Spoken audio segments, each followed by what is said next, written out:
तुमचं पुन्हा एकदा मनापासून स्वागत आहे. माझ्या गोडताईंचं, गोडदादांचं, माझं पूर्ण युट्यूब फॅमिलीचं मनापासून स्वागत आहे. सध्याला नवरात्री चालू आहे. अगदी आज 6वी माळ आहे आणि रोज भरपूर लोकांचे उपवास असतात नवरात्रमध्ये. रोज साबुदाणे बटाटे खाऊन खाऊन भरपूर लोकांना कंटाळा येतो.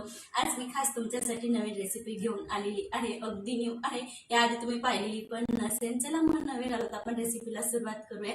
माझी तुम्हाला एक रिक्वेस्ट आहे, माझ्या चॅनलवर नवीन असाल तर प्लीज चॅनलला सबस्क्राईब करा, जेणेकरून माझ्या नवनवीन रेसिपीचे तुम्हाला नोटिफिकेशन मिळत राहील. चला मग इथे आपण आता गॅस ऑन करून कढई गरम करायला ठेवूया.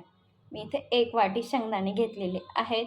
वजनाला बघायला गेलं तर हे 400 ग्रॅम शेंगदाणे आहेत. आपल्याला शेंगदाणे चांगले लो टू मीडियम फ्लेमला चांगले साल सुटेपर्यंत भाजून घ्यायचे आहेत. अगदी शेंगदाण्यांना डाग पण पडायला नको आहे. या पद्धतीने भाजायचे, जेणेकरून आपली जी शेंगदाण्याची कतली आहे ती खूप छान कलर येतो. अगदी मार्केटसारखी काजू कतली टाईप दिसते, पांढरे शुभ्र. बघू शकता तुम्ही शेंगदाणे भाजून झालेले आहेत. अगदी मला 7 ते 8 मिनिट लागलेले आहेत लो टू मीडियम फ्लेमला. आता आपण गॅस बंद करून शेंगदाणे गार करून साल काढून घेऊया. मी ते एका मिक्सरच्या भांड्यामध्ये अर्धे शेंगदाणे ॲड करून व्यवस्थित मिक्सरला बारीक पावडर करून घेतलेलं आहे. तुम्हाला वाटत असेल तर थोडं जाड आहे तर तुम्ही चाळणीने चाळून घेतलं तरी चालेल. या पद्धतीने आपल्याला बारीक करून घ्यायचे.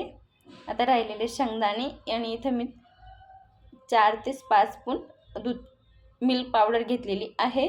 त्याला पण व्यवस्थित मिक्सरला बारीक करून घ्यायचे. व्हिडिओमध्ये दाखवल्याप्रमाणे बघू शकतात. मिल्क पावडर ॲड केल्याने खूप छान टेस्ट येतो. अगदी म्हणजे शेंगदाण्यांचा टेस्ट लागत नाही, अगदी मार्केटची काजू कतली टाईप लागते. इथं मी ज्या वाटीने शेंगदाणे घेतले त्याच वाटीने इथं मी पाऊण वाटी साखर घेतलेली आहे आणि अर्धी वाटी पाणी घेते. वजनाला बघायला गेलं तर मी 280 ग्रॅम साखर घेतलेली आहे आणि 150 ग्रॅम पाणी घेतलेलं आहे. आता आपल्याला चांगलं एक पाक बनवून घ्यायचा आहे, एक तारचा. अगदी लो टू मीडियम फ्लेमलाच बनवायचा आहे, जेणेकरून तुम्ही जास्त दिवस स्टोअर करू शकतात या पद्धतीने बनवलं तर. बघू शकता तिथं आपली साखर चांगल्या पद्धतीने वितळून झालेली आहे आणि अगदी वरती व्हाईट बबल यायला लागून गेलेले आहेत, म्हणजे आपली अर्धी पाक बनवायची तयारी झालेली आहे. बघू आपण आता चेक करून घेऊया. हलकासा तार येतोय, पूर्ण तार येत नाही आहे, अर्ध्यातच तुटतोय, म्हणजे आपला पाक व्यवस्थित झालेला नाही आहे. बघू शकता तुम्ही. परत आपल्याला अर्धा ते 1 मिनिट व्यवस्थित गॅस ऑन करून परत व्यवस्थित करून घ्यायचं आहे.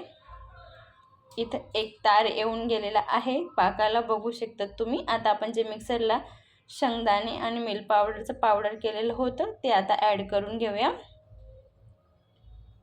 हे व्यवस्थित मिक्स करून घ्यायचं आहे पटापट, नाहीतर गाठी होतात. याला सारखं 2 ते 3 मिनिट व्यवस्थित चाळून घ्यायचं आहे, जेणेकरून सर्व मिश्रण एकजीव झालं पाहिजे आणि अगदी व्यवस्थित होतं.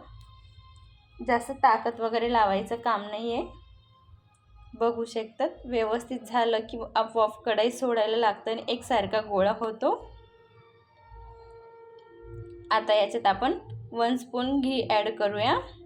याच्याने म्हणजे आपली जी शेंगदाण्याची कतली आहे तिला खूप छान कलर येतो. अगदी म्हणजे चमक टाईप दिसायला खूप सुंदर दिसते आणि अगदी तोंडात टाकताच विरघळते. इथं पूर्णपणे आपलं व्यवस्थित झालेलं आहे आणि मी गार करून घेतलेलं आहे. आपल्याला ताटामध्ये व्यवस्थित चाळून गार करून घ्यायचे. अगदी तुम्ही फॅन खाली ठेवलं तरी चालेल. मी इथं पेपर घेतलेला आहे, पेपरला थोडं तूप लावलेलं आहे. आता आपण व्यवस्थित त्याला सॉफ्ट गोळा करून घ्यायचा आहे.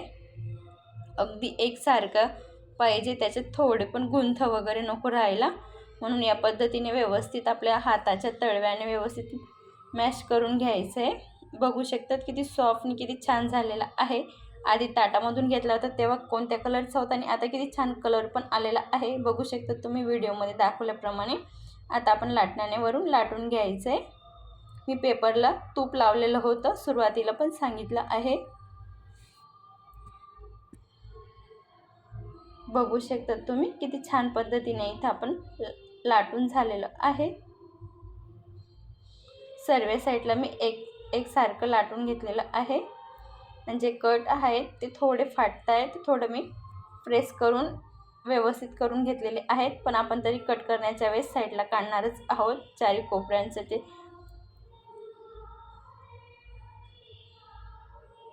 मला व्हिडिओमध्ये दाखवायचं होतं, त्यासाठी मी काढून घेतलेलं आहे. तुम्ही राहू दिलं तरी चालेल. आणि हे कट करून तुम्ही याच्यावरती सिल्वर पेपर लावला तर खूपच छान दिसणार.